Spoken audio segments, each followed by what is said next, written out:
We started dodgeball because all the typical sports is very much saturated. So then that's where we find out that dodgeball is something new in Singapore. Even my neighbors, when I tell them, hey, we are doing dodgeball, then they're like, what is dodgeball? First of all, they always refer to the movie. If you can dodge a wrench, you can dodge a ball. That's one thing that we hate the most. My parents, all my friends, my basketball friends, they were just laughing at us like, this is not going to succeed.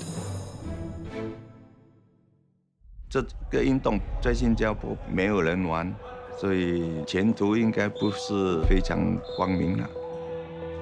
When people don't accept the sport because of certain issues or certain stereotypes, actually it gives us more drive, more motivation to help and change their mindset. During the World Cup in New York, a fight broke out. When I got punched, I felt pretty humiliated. The players are the victim here. Oh my God, is this happening right now? Are we still going to play the game or not? Sometimes I just feel like giving up and just walk away from it.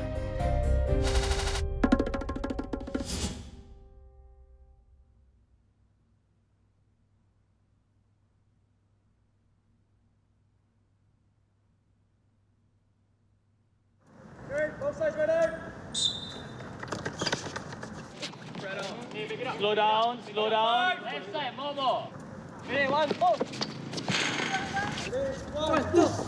We have 12 players in each team, and then there's 6 players competing on court itself. So the first way to eliminate opponents is by hitting them with a ball.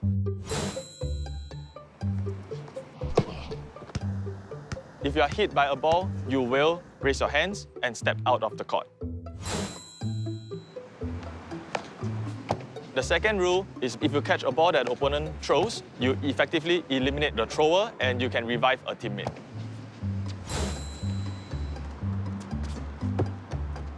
Rule number 3 is actually disarm. The ball that you're holding is also your shield.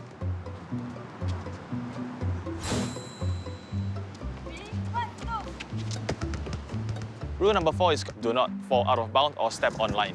So he's out of the game. 1, 2, dodgeball. Rule number 5 is the most interesting one because in dodgeball, there is no personal contact. So if you push them away or you con people too much, stuff like that, you get carded for it and you get out of the game.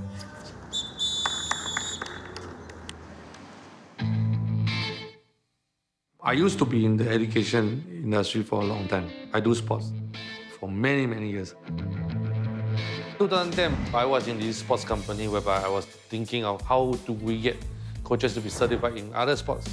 Basically, you know how coaches are running out of opportunities. So there was a few other sports that came about, kickball, frisbee golf, and so on. So dodgeball was one of them. And went to search on it and found out that there is a course going on in Malaysia. So 6 coaches plus myself, 7, we went there.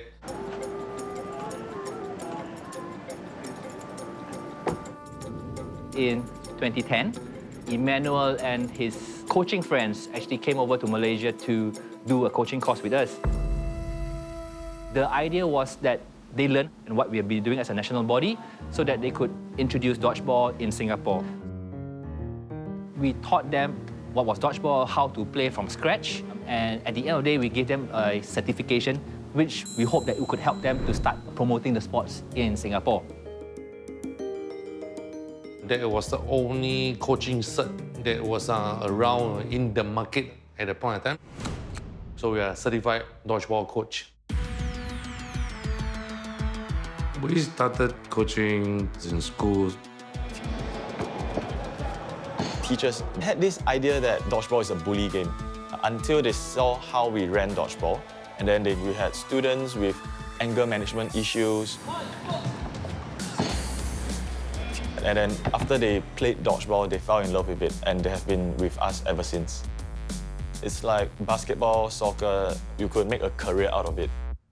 So basically, saw that it's positive. Why not start the federation, register under the Registry of Society?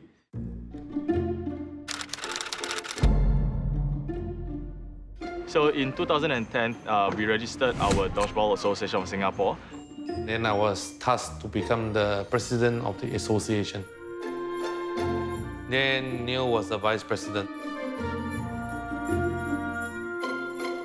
At that point of time, we are not an official sport yet that is under the national body, but then we were trying our best. Shortly after that, we were invited over to Philippines to attend the first ever Asian Dodgeball Friendlies. Yeah, so that one was against the Philippines national team. And at that point of time, we were actually looking for jersey support. So we actually approached our authorities, the sports governing body. We said, okay, we are new, we just want to have attires. So we went to Sports Council then. They said, hey, can we have some attire? We just need 12 pieces. But then we were being rejected. So because they said that we were not official. They told us that we could not use the word Team Singapore because it is actually copyrighted. We couldn't do anything about it, but then we just kept our heads high. We printed our own jerseys, and then we still represented Singapore. And we won the Asian Friendlies. When the anthem starts, you feel that you are representing Singapore, but it's pretty sad because your own support group don't support you. That's the problem right here. That feeling is really memorable because to win something that we have never participated before and to put in like a couple weeks of training, that really keeps us going all the way. If we go regionally and they come back and win, probably the excitement is there, but it's also not to the extent where like an Olympic win.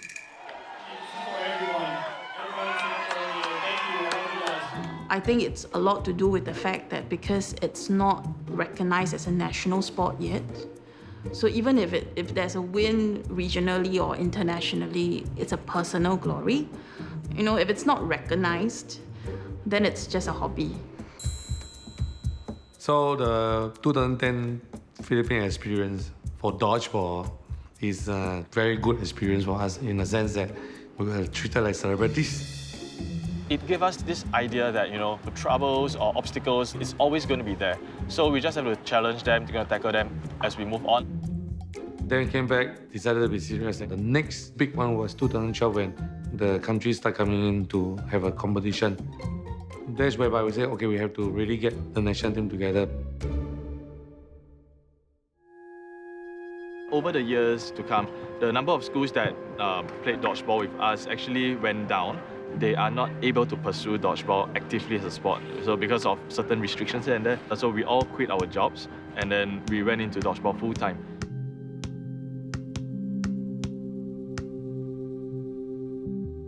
In 2012, when he decided to go into this full time, I was a bit hesitant because it meant that he no longer had an income. The traveling cost money, the balls that we need cost money, the attire that they needed cost money as well. So all this was a very big strain. 第一，他放掉他的固定的职业，然后呢，就是全力向这个 Dodgeball 发展，而这个 Dodgeball 又不是很能够赚钱，所以是有一点担心呐，因为毕竟要生活嘛。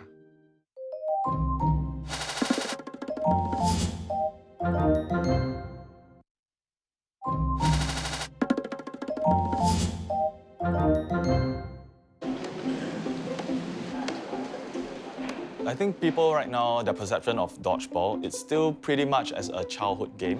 The olden days hamtambola. So then definitely they'll laugh at us a bit. Oh, dodgeball is a joke. Yeah, but it's a joke that can be taken really seriously. Many countries play different types of dodgeball. Right? We play with 6 balls, some may play with 2 balls, some with 1 ball.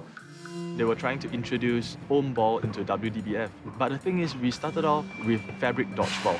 And from there, they wanted us to abandon whatever we had built and to go into foam. So we tried foam dodgeball for a couple of years. Now, this is a foam ball, and one of the key reasons why we do not use a foam ball is really because of the inconsistency in flight path. Now, when you can squeeze a ball like this, the ball distorts, and when it distorts, the flight path changes. So our intended target will not be achieved. I'm going to aim at the second player on the left. Hey guys. Now, so you can clearly see that the ball actually curved away from the second player, and it actually curved into and hit the center player.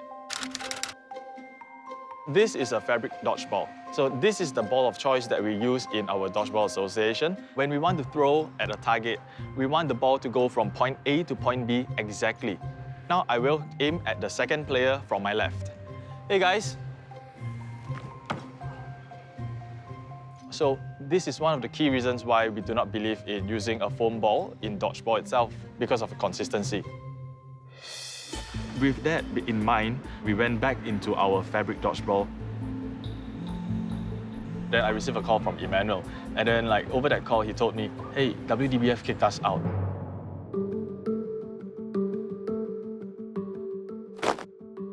First of all, the players are the victim here. They just get so confused with why these associations are all fighting, right? Why fight? We should just get everyone in together. I honestly couldn't care much about the politics because I just wanted to play. To me, dodgeball is dodgeball, regardless what material it is. I've been playing different kind of dodgeball. Foam ball, fabric ball, the big fabric ball, rubber ball, all have been through. So I'm just one, dodgeball is still dodgeball. I just want to play dodgeball. It's still the same move, you just need to dodge the ball. When there's people, there's always problem. Why? You have zero support because this guy don't like this guy don't like this guy. That's it. It's people. It's never about the sports. It's about people. But nobody else wants to step up and say, hey, we need to stop. We need to work together. Between 2012 to 2015, that was a period when we had no world governing body above us. Without this world participation, we are still an association, and we just continue to play the sport. Neil was the vice president then, so when I stepped down, I actually, elected him as the president because we think that the competitive side can grow because he's a very no-nonsense guy in that area. So I transit into become Asian Dodgeball Federation president and carry on as the Dodgeball Association of Singapore president.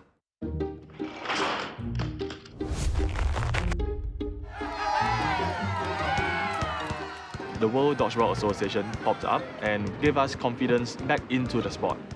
We were playing the fabric dodgeball, which was the ball that we started off with. We just got back to our comfort zone, and everyone is happy yet again. We had a checklist to fulfill, and with all these things done, so we were able to at least get some decent recognition from Sport Singapore. And from then on, we were able to represent as Team Singapore. Okay, so for now, first thing, we'll move into our warm-up run. In a national squad itself, right now we have 12 men and 12 ladies. The main issues that we face right now is definitely financial. And this has been the biggest issue that we have been facing since day one. In order to become an official national sports association, which is the NSA, it really just means that we will be able to secure permanent, regular training grounds and definitely fundings for our players. I mean, yeah, it's disappointing that we don't have enough benefits like this as the other sports, the national sports. But then we just started, so I can't do anything right. I was lucky enough, someone online bought me the ticket to go to New York. It's a true story. Not everybody is so fortunate because a lot of the dodgeballers are young adults, just started to work, and you're not going to get leave. You're not going to this, you're not going to that. So everybody's struggling. So my salary is $660, and in every month I have to try to save about $100. It's very challenging for me to save that $100. Sometimes in the office, I don't eat lunch just to save up that money. And only when I go home, then I will eat my dinner. In the 2017 the Asian Continental qualifiers. Our men's team secured 3rd placing and our women's team secured a 4th placing. So this got us into the World Cup event itself, and our mixed team competed in the invitationals. Double check with you to see how is our sponsorship getting about.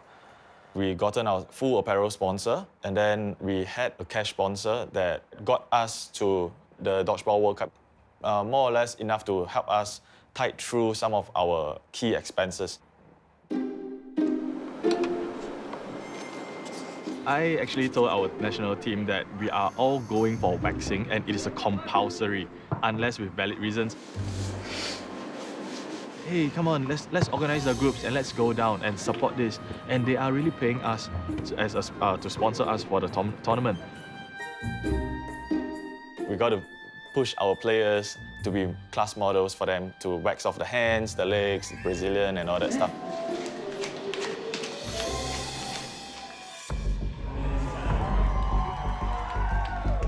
Just before the start of the game, one of our players had some differences in ideas, or probably a bit of miscommunication happened.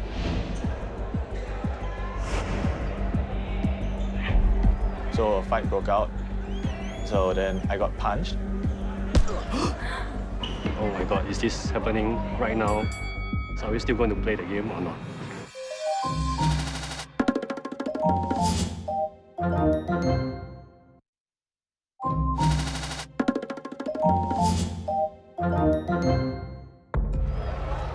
Now we have Singapore versus South Africa. During New York, players have own pressure during the games, so it happens when there's tension against players. Right before the semi-finals against South Africa, one of our teammates actually hit Neo. He took off his shirt and he stormed off. We were quite shocked because we were going to play in a few minutes. Oh my God, is this happening right now? We want to do our best to showcase ourselves as national athletes. Through one person, you can affect the whole team, like emotionally, and then it will cost us a game. The politics affect me as a player or an athlete for the country. There are code of conduct as an athlete that I have to abide to, and I respect that. But dodgeball is a team sport, and even though I want to play, I still need a team of committed players. When I got punched, I felt pretty humiliated because no matter what happens, I'm still the coach of the team, I'm still the president for the association. But then again, just got to let it go, move on, do things for the team, and just let's go all out.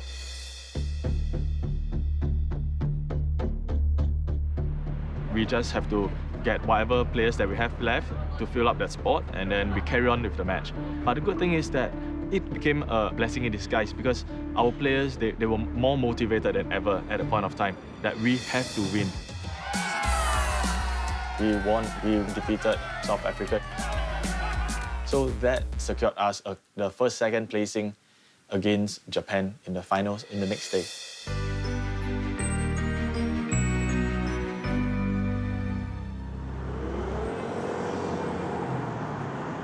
We're in KL right now for the friendly match against Singapore and Malaysia. And our national friendlies, it's definitely a very good training opportunity. So going to our neighbours, Malaysia, one of the powerhouse in Asia itself, it will really give our players a good experience and for them to learn and improve.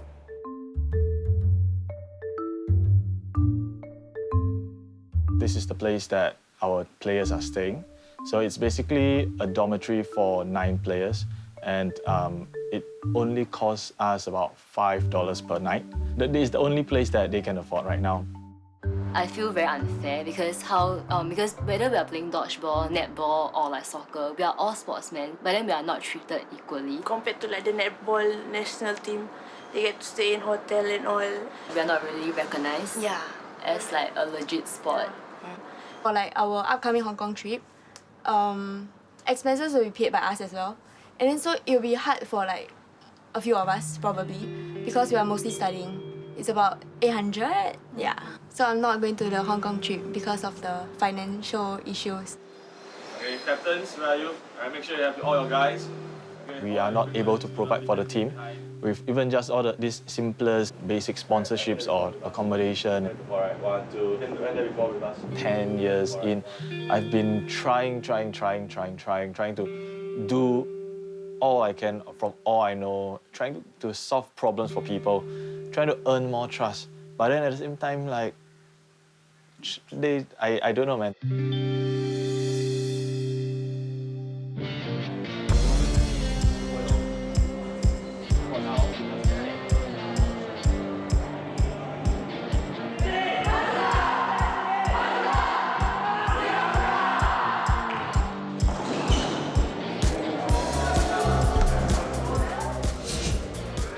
So in the 10 years, we started out with just under 11 people playing out of a basketball court in Nanyang Poly.